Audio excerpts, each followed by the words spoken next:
This is the Game Changers Experience.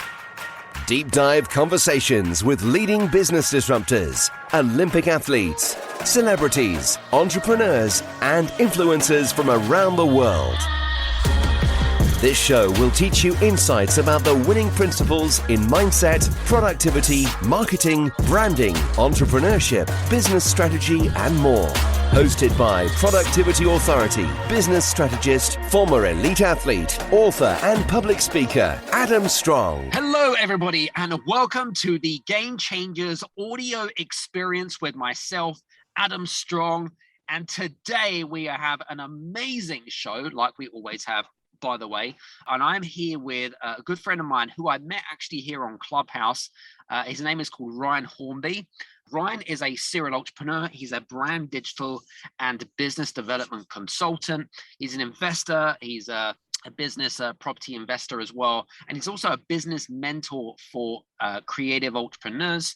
Ryan founded a modeling and creative agency back in the day, and he's worked with massive brands such as Chanel, Adidas, Puma, Klein, all of those massive brands. And that was sold and it was acquired quite a number of years ago. And we'll talk about that actually. Now, what Brian does is he actually provides a lot of strategic counsel for branding and marketing. He's also a founder of a new company called Avocado, which is a tech-based company based in Belfast, which I believe they're developing a SaaS product, which we'll talk about as well.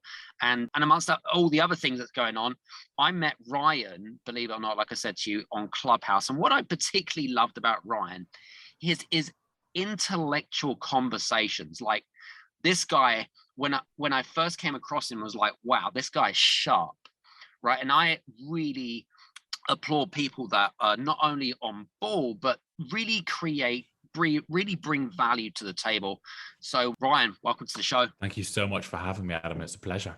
All good. So interestingly enough, I know that you started off with I Am. And basically you founded I Am, which is now no longer around anymore. But I'd love to know more about where the ideas came from when it came to building up I Am, because I was really fascinated by that story. If I'm honest with you, I'm like, wow, this guy is, he's worked with all these brands. You were one of the first, you were the only biggest agency, on the global scale to be able to really kind of understand the relationship between models and agencies and kind of, gelling them together, weren't they? I mean, tell us a bit more about that. Yeah, it's a good question. And it's a funny one because normally I would have some, well-rehearsed, articulate answer as to why and how I built the business, particularly to that gap in the market. But this happened very much by accident, in as much as the very, very long story short, Adam, is that I was a musician for many years. Before I was an entrepreneur, before I went into business, I was a musician. And I dropped out of school when I was 16, and I actually lived in Los Angeles. While I was in Los Angeles, I was with a record label out there. And, obviously, because you haven't heard my songs in the charts, it didn't quite go to plan.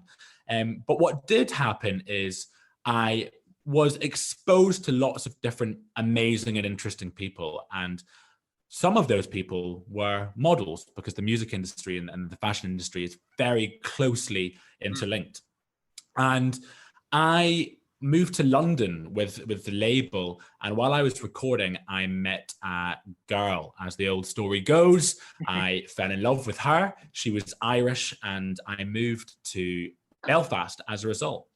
Now, I was not somebody who ever really was focused in school. I actually left with not a single qualification to my name. In fact, one time fairly recently, I was looking out my window and I saw a police chase, and it was quite exciting. And I had this notion of, maybe I'll join the police. Maybe I'll just pack it all in and join the police, because it was quite exciting. But funnily enough, when I went to apply, I realized I don't even have enough GCSEs to join the police. So that's the state of my qualifications. But I kind of thought to myself, how on earth do I make money here? I'm no longer a musician. I have no real skills. I have no qualifications. I'm in love with this girl. I want to be able to provide and have a life together. I'm in a new city. What do I do? And I knew a lot of models.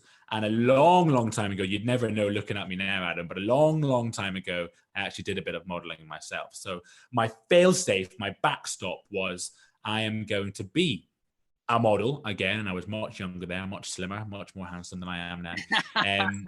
And I thought to myself, I'll be a model. That's how I'll earn a bit of cash. And I was sitting in the kitchen of my then partner's house. And I turned to her and I said, Alex, her name was Alex. I said, Alex, the agencies here in Belfast are rubbish. I think I'll start my own. And she looked at me and she laughed and she said, why are you laughing? And I said, sorry. She looked at me and she laughed when I said I would start my own. Right. And she said, I'm laughing because I know you're serious. And that evening, I had purchased a domain, I'd started an Instagram, I'd phoned some of my model friends and asked if I could represent them, at least unofficially, to show face. And yeah, I'm sure we'll talk about Am in more detail. And it went on, thankfully, to be fairly successful. And that was really only because there was a gap in the market that was crying out to be filled. And I'm sure we'll talk about that. But that's how the company came to exist. Nothing more exciting or fancy than that, unfortunately. That's amazing. Yeah. So you basically act as like that agent? Yeah, exactly. So we found local talent. At the beginning, it was only models. We found local talent, and we essentially acted as a middleman between themselves and clientele. And we negotiated on their behalf. We built their portfolios. Each model actually, in a way, is their own little micro business. And so we branded them, we marketed them, we engaged in business development strategy, and we put them in front of clientele who wanted to book them. And I'm not sure how much you know about the modeling industry or how much anyone knows, but the one thing that is true in the modeling industry is it is bloody lucrative. It is so lucrative. So thankfully, it was a brilliant moneymaker. Yeah, I'm not sure I'd really pass as much of a model these days. I was kind of... I disagree. I disagree. I actually have a contract in my pocket right here, Adam. We'll really? talk after the show, I think. Yeah. Excellent. Well, there is a gap in the market for specifically for middle-aged bald men right now. I'm sure there is. Well, actually, it is, by the way, very much in tune with what women want, apparently. That's according to GQ magazine and FHM. And you know that from experience, I'm sure. 100%. You're like the Lynx adverts where you can't go for a run or walk down the street without hordes of women following you. Yeah, I literally have to... bash them off. I have to get my bodyguards involved. Private security. Yeah, keep them away. I believe it. Love it. Very cool. So, interestingly enough, so into modeling, and then, I mean, how long did that last? What, 5-6 years? How long did that last before you kind of decided that, I mean, there must have been like things going on in your head thinking, oh, where can we really take this, right? What, and then obviously you got acquired, number of years down the line. What was the timescales? It was 3 years from start to finish. Wow. Which is very quick. Wow. And again, that was just reflective of the gap in the market that was crying out to be filled. But you alluded to a really interesting point there, Adam, in as much as you spoke about how and where I could take it. And the reality is Belfast is not Milan. Belfast is not London. Belfast is not New York. And the truth is there was a glass ceiling. And we did our best to push that glass ceiling as far as possible. So we were actually the first agency in the country's history ever to represent Irish model at a major fashion week in London, Milan, Paris, New York. We were the first agency in the country's history ever to work with major agencies in the fashion capitals such as Elite, IMG, Storm, Next. And we also, as you've already mentioned, we worked with huge brands like Chanel, Calvin Klein, Topshop, ASOS. And for a little agency in Belfast, Northern Ireland, that was about as far as I could push it.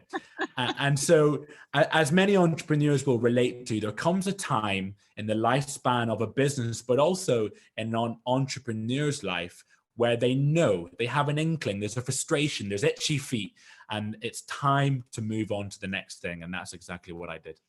But how do you know when that, because and one thing that we've established, especially on places like Clubhouse, where you get existing business owners and entrepreneurs that have been doing the same fucking thing for years, if not months, right? And I'm like, why are you doing this to yourself? And obviously they're the main bottleneck. But what's your take on this? Well, do you have any advice for people? Like you already kind of said, oh, there's a shelf life, right? Your shelf life was like, okay, I'm done, 3 years, I'm out, type of thing. How did you know, from your perspective, when the shelf life was? When did you know when to move on? Well, personally speaking, I know because I become a little bit disillusioned with the whole project, a little bit discontent, in as much as I'm a very extreme personality, and I believe a lot of entrepreneurs are. And what I mean by that is, when I dive into a new project, build a new business, I am headfirst, all in. It consumes every fiber of my being. And I gauge as to when it's time to leave, when that feeling of obsession dissipates. When I wake up in the morning and I think to myself, I don't know if I want to go to work today, that's when I know it's time to move on, or to scale and expand, to broach new frontiers, if you like. But I am somebody, and this is not for everyone, but I am somebody who is very much led by my heart, is very much led by the way I feel, and I like to trust my intuition and my gut. That has served me very well thus far. So I listen to it closely, and I think that's a skill, actually, to be able to do that. Otherwise, we become stagnant. Yeah, I agree. I think that's a really important point. The other thing I was going to say to you is, one thing that really kind of attracts me to you is the fact that you're extremely perceptually aware of what you really, number one, what you want in life, but also you're aware of your strengths and weaknesses, and I think that's a great strength to have. What do you think about that? It's a really important skill to have, to be aware of your weaknesses. It really is. And I was mentioning in Forbes magazine recently that it's crucially important for young entrepreneurs to understand that there are people out there who are better than you at what you do. Exactly. And once entrepreneurs put their ego aside, cast their pride to one side, then that's when true growth happens. Because a good entrepreneur should be working on their business, not in their business. And in order to take that step aside, we must understand that people are better than us at what we do. And in order to understand what people to hire in that capacity, or to work with in that capacity, we must understand our weaknesses. So it's crucial. It's actually a non-negotiable in business, in my opinion. Yeah, very good. Love it. Very cool. Interestingly enough, I mean, we already established some of the companies that you'd worked with over the years, and I mean, they're big, reputable brands. They've been around for years, and reputation precedes them, I suppose. But when it comes to psychology and emotion, in particular, what has that got to do with business, particular, especially when it comes to, I know that a lot of our listeners, they all want to know how they can sell more, how they can connect more, how they can build relationships more. What has emotion and psychology got to do with business? It's a great question, and it's a question I could answer for hours upon hours upon hours. But I'll take you back to Sunday school for a moment, and I'll relay a truth that we all already know, and then I'll expand it a little bit further. Cool. Business is about relationships. That's obvious to any entrepreneur worth their salt. That's in Business for Dummies, Business 101. Business is about relationships, and sales are made off the back of the relationships. We know that. Now, where we fall down in 2021 is that we have stopped pursuing that relationship. Why? Because it is so easy to access prospective clientele via social media, LinkedIn, various softwares. And so we think that, well, we've acquired the direct contact information, or we know where these individuals live, we know how to get to them. So the relationship part is actually not so important. And actually, that could not be further from the truth. You know, once upon a time, salesmen and women understood that in order to make sales, they had to knock on doors, that business was done on the golf course, business was done at sports events and fast food restaurants. And the sales life cycle was a long, drawn out period of time. And we have to almost get back to basics in that regard. So how does psychology apply? Well, in order to build relationship with people, we must understand people. And in order to understand people, we must understand psychology. It's as simple as that. We must understand the basic needs and desires of human beings in order to fulfill those needs and desires. Let me give you an example of that, because it's all very well saying that, but let me give you an example. Sure. One of the biggest mistakes that people make, actually, I'm going to split this into two parts. It comes under the same umbrella, but it comes in two parts. So the first part of the mistake that people make is when they are reaching out to prospective clientele, especially in the B2B space, they are in the mindset that they're speaking to a company. So let's use Adidas, for example. When we are contacting Adidas or a purchasing decision maker at Adidas, we are not speaking to Adidas, the company.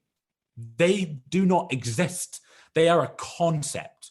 Who we are actually speaking to is Matthew, who might be 35, loves snowboarding, has a couple of dogs, and lives in a 2-bedroom apartment in Zone 2 in London. That's who we're speaking to. So we need to stop curating our correspondence in a way that appeals to a company, but that appeals to a person, to Matthew. That's so important.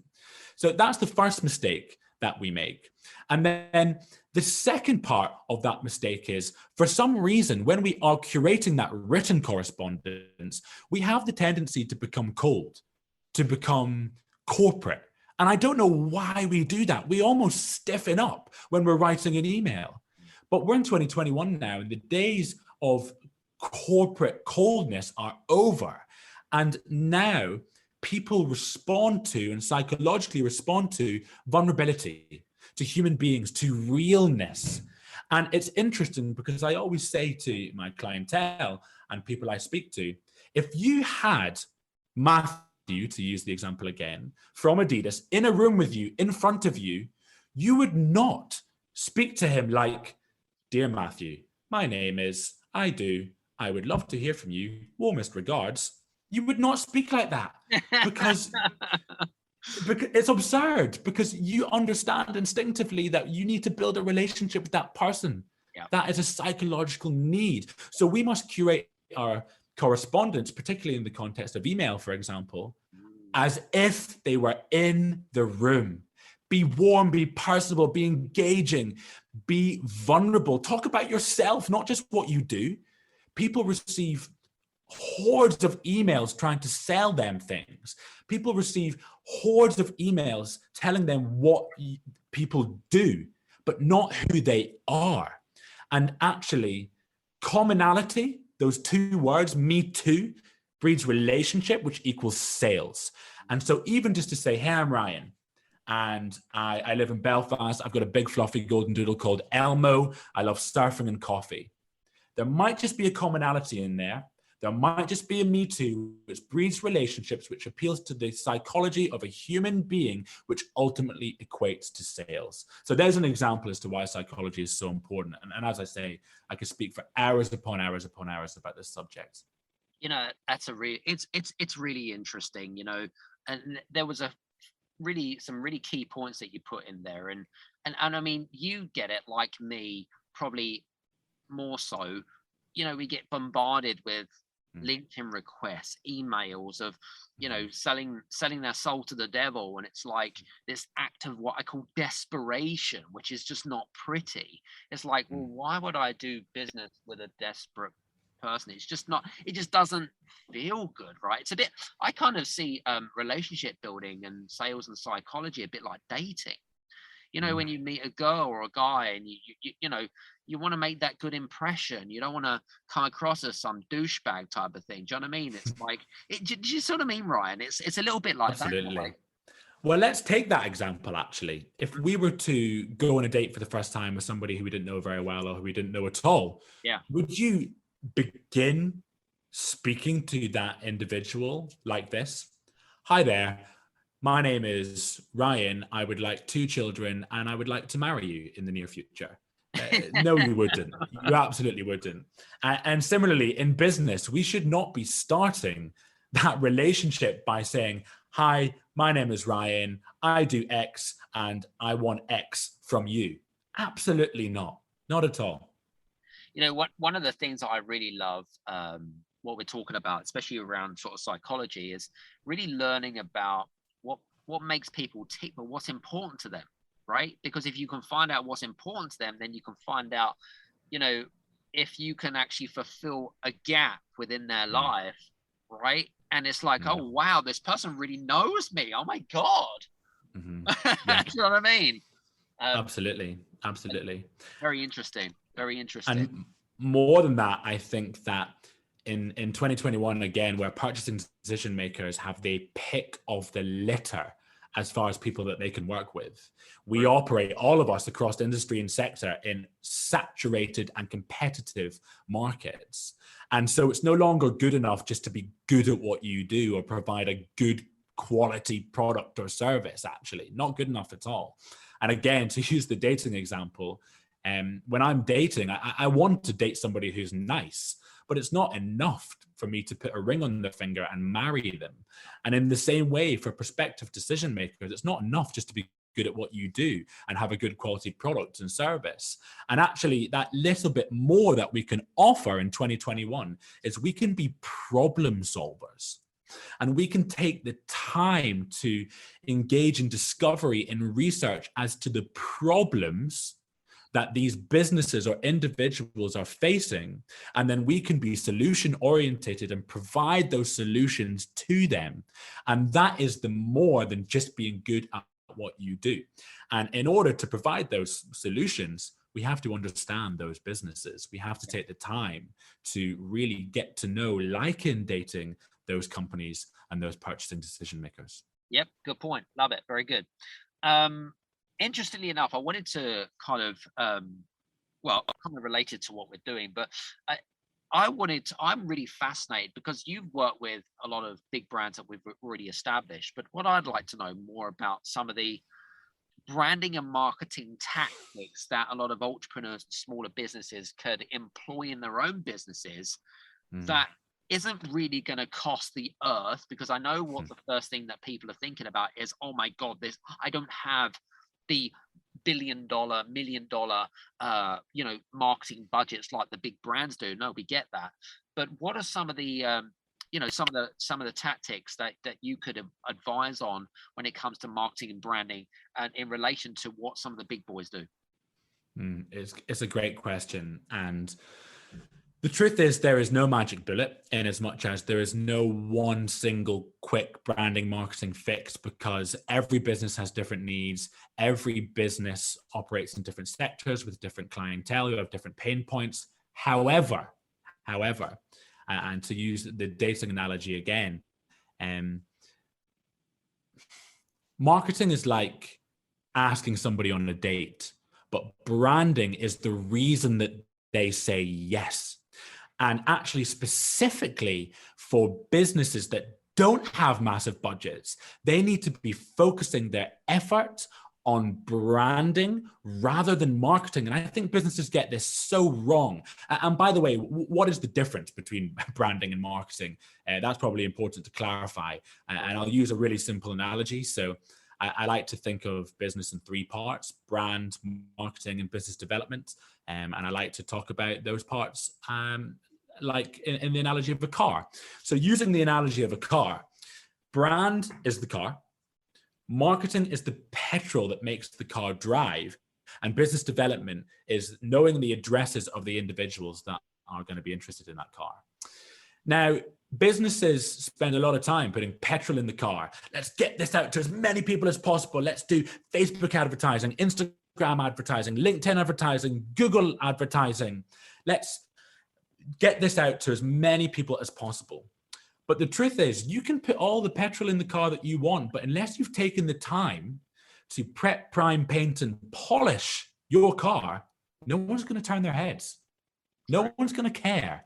That car has to be very pretty. And actually, businesses have to put more and more petrol in the car to make it go further and further and further, and put it in front of more and more people to find somebody that will turn their head. So businesses need to reorientate their priorities and focus on priming, prepping, painting, and polishing their car. And then they will not have to spend so much money putting petrol in the tank. And you know, what does that actually look like? Because it's all very well using that analogy, but what does it look like to prep, prime, paint, and polish our car? Well, brand strategy, it's a big topic of conversation, but what I can tell you is it's more than just a logo or colors on a page. Yeah. Brand strategy is many simple things, and successful people do many simple things correctly, in my opinion, because success is an amalgamation of an infinite number of tiny details. And so what are some of those details? It's a QR code on a business card to make that customer journey seamless. It's consistency in the verbiage that you're using across all your brand touch points, your website, your Instagram, your physical assets. It's ensuring that the particular color palette that you have used appeals to that specific persona that hopefully you have built. It is understanding the pain points of your personas and speaking to alleviate those pain points in every piece of brand messaging across all touch points. It is ensuring there's a human being on the other end of a line. These are small details that are imperative in prepping, priming, painting, and polishing our car in brand strategy. Love it. Very cool.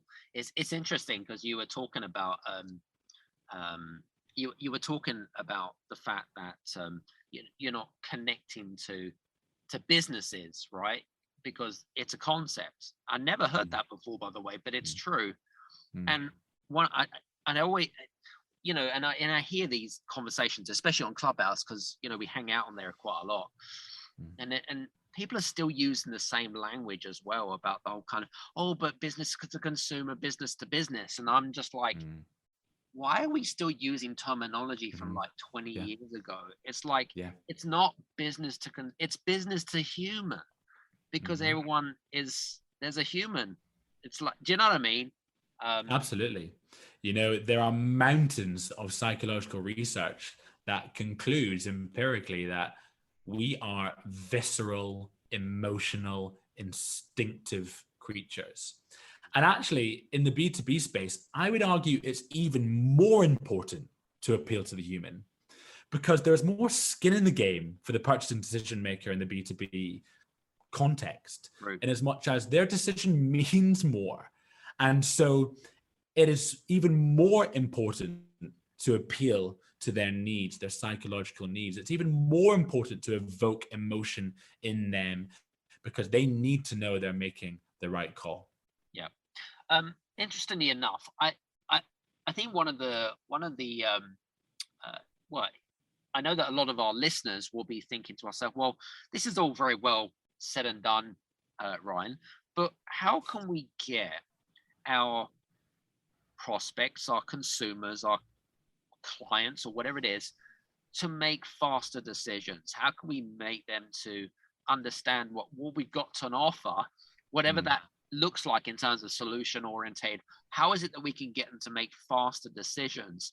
And how does, again, psychology, how can we apply psychology in order to educate them about how to increase that decision making? Any thoughts there? Yeah, great question. And again, there's many strategies that come to mind, and I'll speak about one.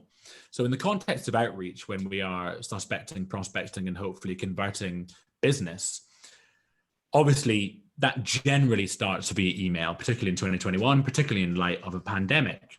So assuming that we've curated an email which appeals to the human being, which is personable, engaging, which evokes emotion, the mistake that a lot of salespeople or entrepreneurs make is, one, not following up at all, and two, in the way that they follow up.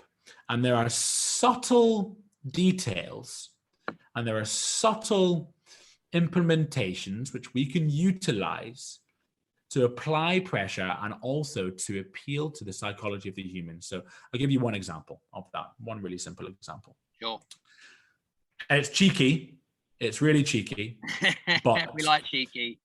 I am a big fan of the following follow-up strategy. I like to follow up once a week for a month.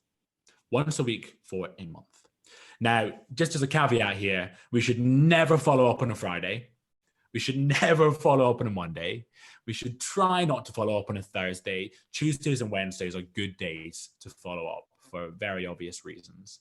And again, side note, little bonus tip there. If you can automate your email to go out in the wee hours of the morning the day before, then the likelihood is that that individual, when they get into the office, and let's be honest, most of us, when we first get in our office, what do? We clear our emails. Yeah, sure. And if we automate it to go in the wee hours of the morning, our email is going to be at the top of the pile. But anyway, that's by the by. So the cheeky part is when I'm reaching out the first time, I will always blame the fact that I'm reaching out on a faulty email server. And I know it's cheeky, but I'll say, hey, I know it's so cheeky, but you know, it's a way, all of these little tactics that I'm about to relay, they are ways to apply pressure without making it obvious that that's what we're doing. It's a way to speed up the sales cycle. So I like to say, hey, just reaching out because I've been having some issues with my emails. I just want to make sure you got it. That's your first follow-up. Second follow-up then is, hey, just reaching out. I would love to connect with you or speak about this a little bit further. Of course, I know you're very busy, only if you have a couple of spare minutes. Take care.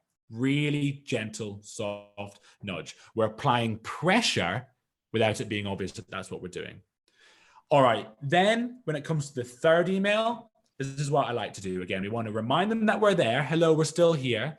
We want to apply pressure without making it obvious. So what do we do? Well, I like to find them on LinkedIn and connect with them on LinkedIn. Because again, it just refreshes their mind as the fact, hello, we're still here, but it's not so invasive. Yeah, that's what I like to do. Makes sense. And then the fourth piece of outreach, the fourth email, I always start every piece of correspondence with, this will be my last email. That applies pressure. Time is ticking. The countdown clock has begun. This will be my last email. And be vulnerable. Be vulnerable. Put all your cards on the table. Let it all out, because what the hell do you have to lose? And so I like to say, this will be my last email. Look, I know you're very busy, but the opportunity to have a conversation with you would really and truly mean the world to me.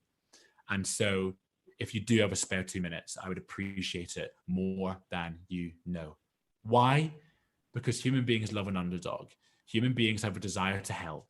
Human beings respond well to vulnerability. And so be vulnerable. So there are 4 pieces of outreach and tactics that we can apply within our outreach, which apply pressure, speed up the sales cycle without it being immediately obvious that that's what we're actually doing. And of course, there's an abundance more strategy, but there's just one for you, Adam. Hopefully that answers the question. Love it, love it, love it.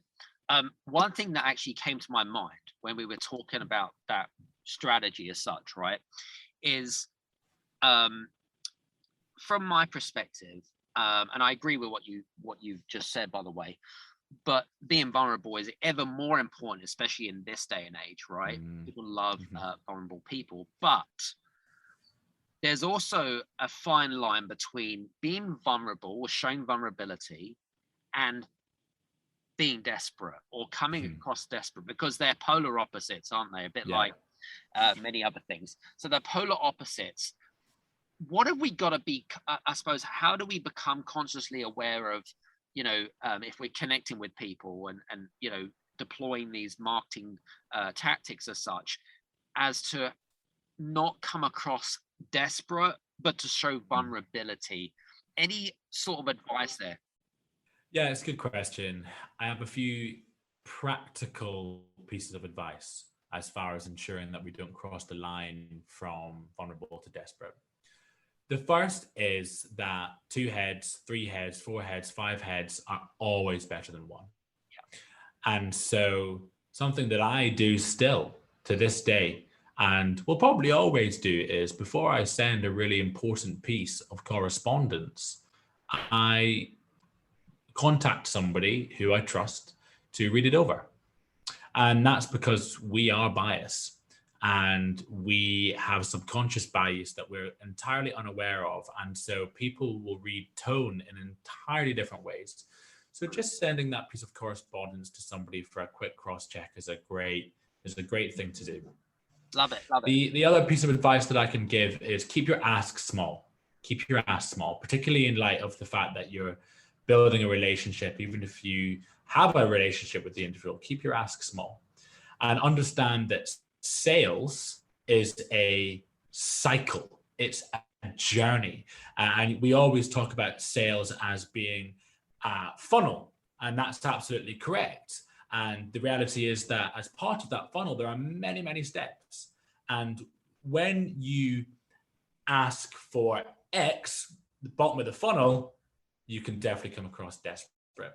So understand that there are steps to get to the place where you want to be, and that there are rungs on the ladder that you have to climb before you have to get to the top.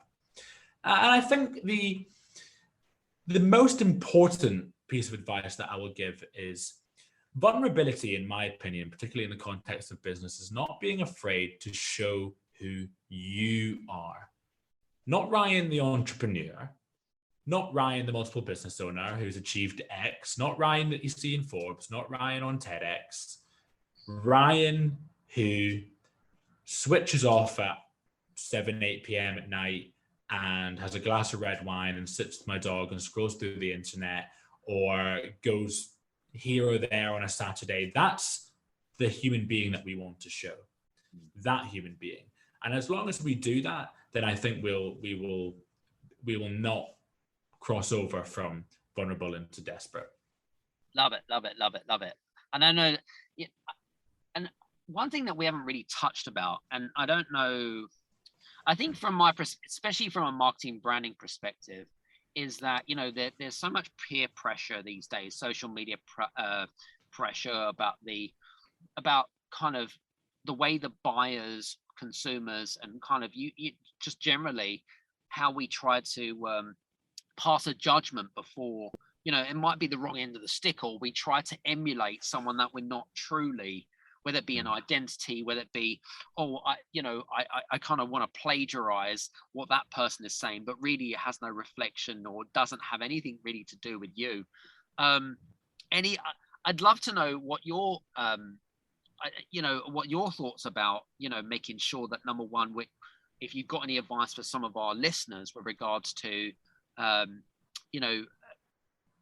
about being you, really, about you're extremely good at being you, and that's what I suppose attracted me to you in a way, because there's a lot of what I call fake it before you make it type of wannabes, right? And it really pisses me off, it really drives me insane. But I don't know, what's your thoughts?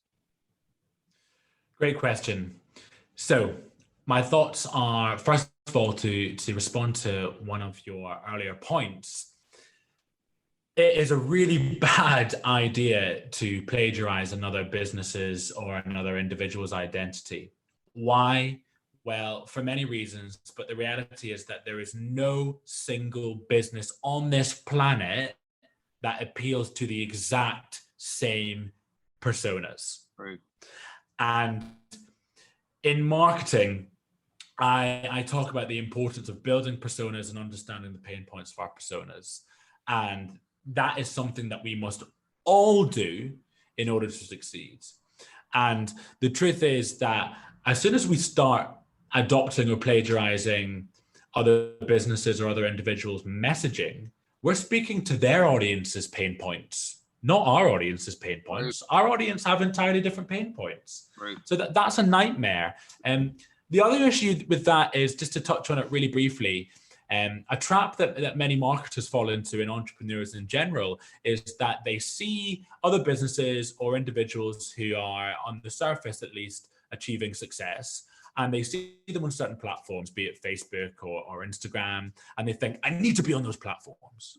But that's dangerous as well, because the truth is that, again, there is no magic bullet. There is no one platform which is successful for all businesses across all industries and sectors. For example, in the B2B space, Instagram is pretty pointless, to be honest with you, as far as attaining conversions and actually selling.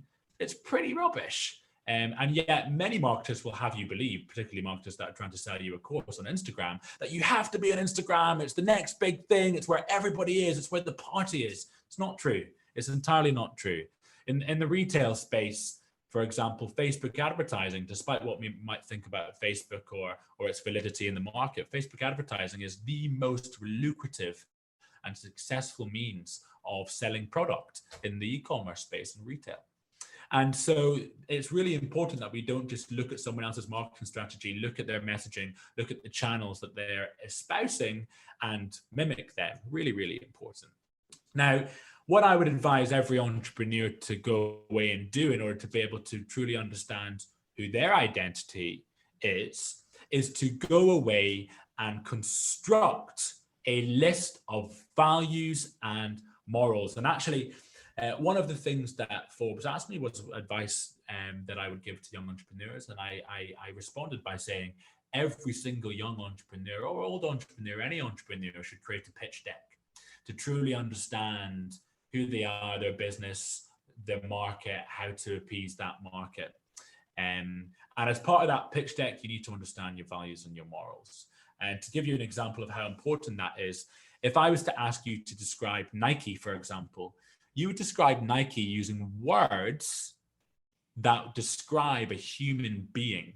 And that's very intentional on Nike's behalf, because Nike have morals and values, Google have morals and values. Google them, you can see them for yourself. And those morals and values shape their identity, who they are, and the way in which they speak to their audience.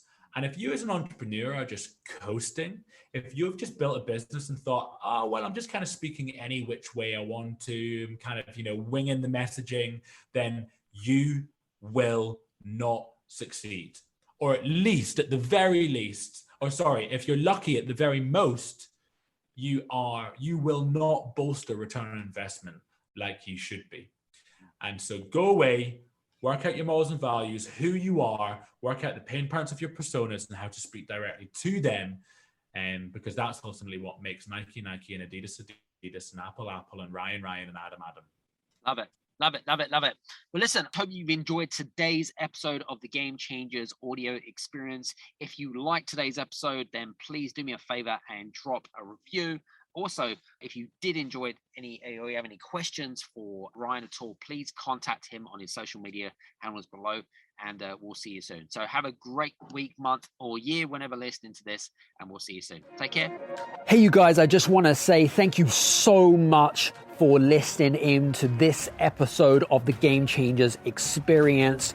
I hope that you got some amazing value, some great insights, and golden nuggets that you can implement into your business straight away. I would really, really appreciate it if you could leave a 5-star review on the button below. Have a fantastic day, and we'll see you on the next episode. Take care.